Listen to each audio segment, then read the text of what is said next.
Today we're going to be looking at the reactions of alkenes, building upon our study of alkenes when we looked at cracking. Cracking, remember, formed a mixture of alkenes and alkanes. Remember that alkenes contained CC double covalent bonds, and they also abided by the general formula of CnH2n, meaning that the number of hydrogens is simply double the number of carbons.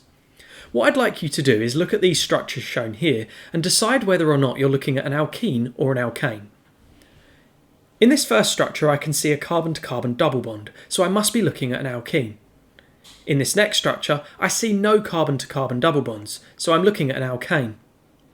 In this structure I see a carbon-to-carbon double bond, so this is an alkene. In this structure here, although its general formula does abide by CnH2n with its formula of C5H10, it doesn't show any carbon-to-carbon double bonds, so therefore this is not an alkene. It's in fact a rare type of alkane called a cycloalkane. This structure here does abide by the general formula of CnH2n, so it's an alkene. This structure here abides by the general formula of CnH2n plus 2, so we're looking at an alkane. This structure here abides by CnH2n, so it's an alkene. And this structure here also abides by CnH2n, so it's an alkene. Let's quickly recap what an alkene is. It's a hydrocarbon with a CC double covalent bond, shown like this. We can refer to the carbon-to-carbon double bond as the functional group of this compound because it determines the sorts of reactions that it can undergo. Now let's look at the sorts of reactions that alkenes undergo as a result of the carbon-to-carbon double bond functional group. Alkenes can undergo a number of reactions, the first being the reaction of oxygen in combustion, which we've seen before. The second being reacting with hydrogen in a reaction called hydrogenation. The third is that they react with halogens, that means group 7 elements, via addition reactions.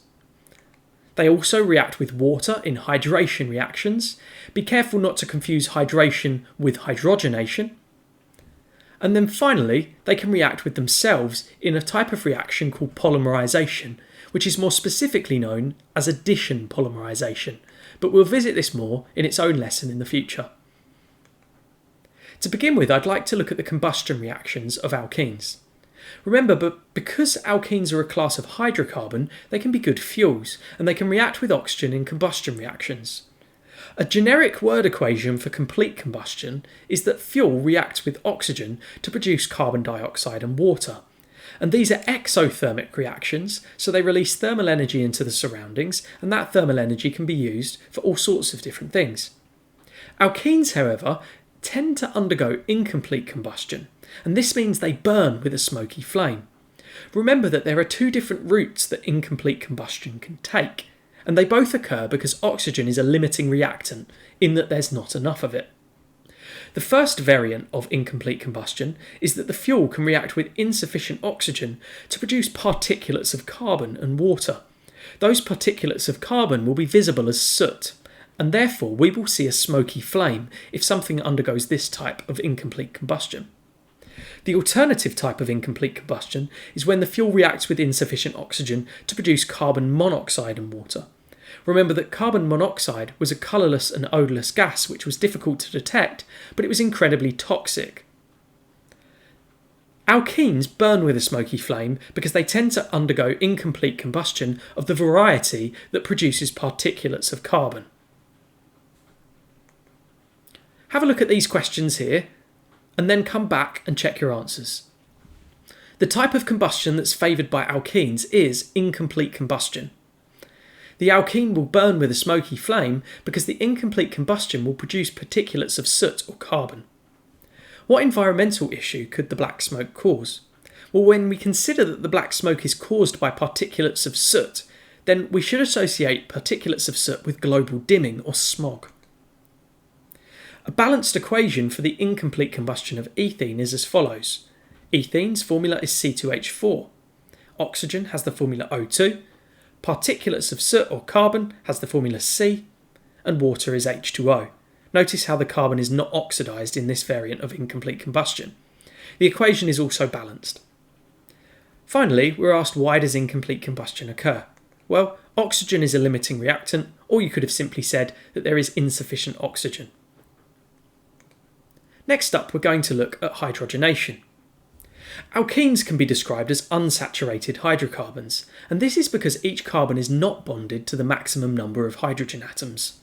If we look at this carbon here versus this carbon here, this carbon in the alkene could potentially bond to another hydrogen, whereas this carbon could not. So whenever you have a CC double bond, that structure can be described as unsaturated, whereas whenever all of the carbon-to-carbon bonds are single bonds, we can describe them as saturated structures.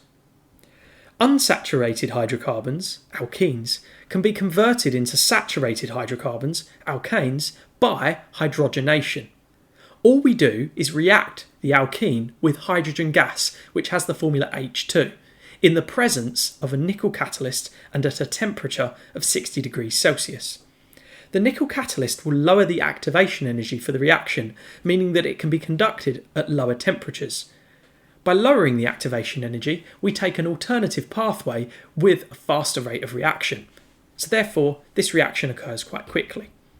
You can see here the hydrogen atoms have been added to each carbon either side to make the alkane. This is ethene, this is hydrogen, and this is ethane.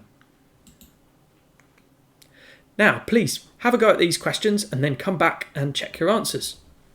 Alkenes are unsaturated because each carbon is not bonded to the maximum number of hydrogen atoms.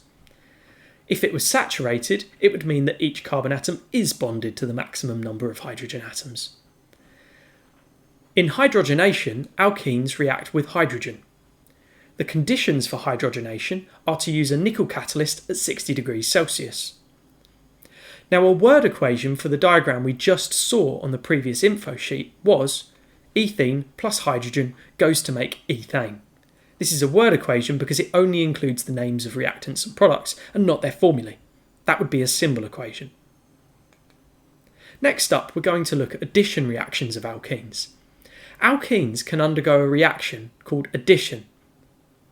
And addition reactions are when there are no byproducts produced. That is a telltale sign that you're looking at addition. The hydrogen reaction that we just saw, hydrogenation, was an example of an addition reaction. But alkenes can also undergo addition reactions with the halogens, elements of group 7, and this explains how the bromine water test works for carbon-carbon double bonds. Bromine water contains Br2, bromine, and here's an alkene. You can see that the bromine atoms add across the double bond to result in this 1,2 dibromoethane over here. The bromine to bromine bond is now broken. When the bromine to bromine bond exists, it's a brown colour, but when that bond's broken, it's colourless. So that's why we get that browny orange to colourless result with bromine water. This reaction can be conducted with any halogen, fluorine, chlorine, bromine or iodine, and it will add across the double bond and get rid of the double bond, as you can see here, and add the two atoms of the halogen onto each carbon either side of the double bond. This is now called a haloalkane or halogenoalkane. It's an example of addition because there are no byproducts produced. Please pause the video, have a go at these questions, and then come back to check your answers. The type of reactions that alkenes undergo with halogens are called addition reactions. The formulae of the halogens are F2 for fluorine, Cl2 for chlorine, Br2 for bromine, and I2 for iodine. The halogens react with alkenes by adding across the double bond, turning the alkene into a haloalkane. Finally, we need to draw a diagram to represent an addition reaction between propene and chlorine, which I've shown here. You can see that here we had propene with its C to C double bond on the alkene, and then in the products the chlorine has been added across it. Next up, we're going to look at the hydration reactions of alkenes. Alkenes will react with water, as long as that water is vaporised in the form of steam, in hydration reactions, and this will produce a class of compound called an alcohol. We need to use either a sulfuric or phosphoric acid catalyst for this reaction to take place. And the alcohols produced are really good for use as fuels, hand sanitisers, or in alcoholic drinks. Notice here how we've got ethene, and we're reacting it with water, which will be in the form of steam. We'll take our acid catalyst, which is either sulfuric or phosphoric acid, and what we can see is one of the hydrogens has added onto one of the carbons, and the whole OH group of the water has added onto the other carbon. This results in an alcohol which looks a little bit like an alkane, except it's got an OH group coming off of it. Whenever you see this OH group coming off of a carbon chain, we're looking at an alcohol. The name of this particular alcohol is ethanol because it contains 2 carbon atoms. Please pause the video here and then have a go at these questions and come back for your answers. The type of reactions that alkenes undergo with water are called hydration. The conditions required are an acid catalyst and water in the form of steam. A catalyst is a substance which speeds up the rate of reaction by providing an alternative reaction pathway with a lower activation energy. And remember that catalysts do not themselves get used up. An equation for the diagram we just saw previously was C2H4 plus H2O goes to make C2H5OH. You could have also written this C2H6O.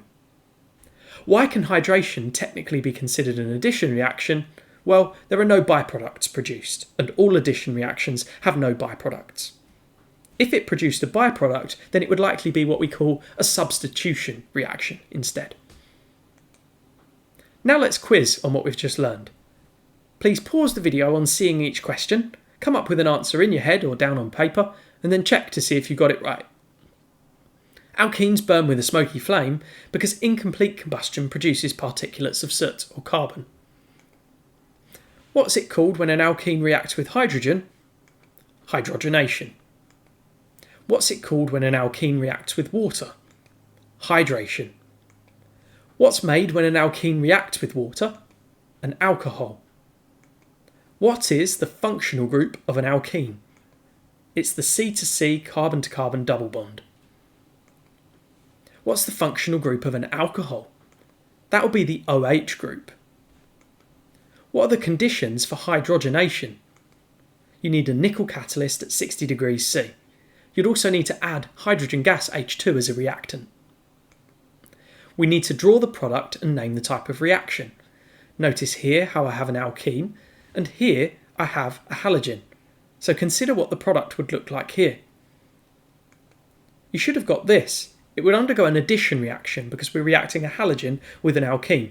All we need to do is add the atoms either side of the halogen across the double bond and turn the double bond into a single bond, like this. This one's name would be 1,2-dichloroethane. Why are alkenes unsaturated? Each carbon atom is not bonded to the maximum number of hydrogen atoms. Draw propene. You should have got 3 carbon atoms, and between 2 of those carbon atoms show a double bond. This will have the formula C3H6.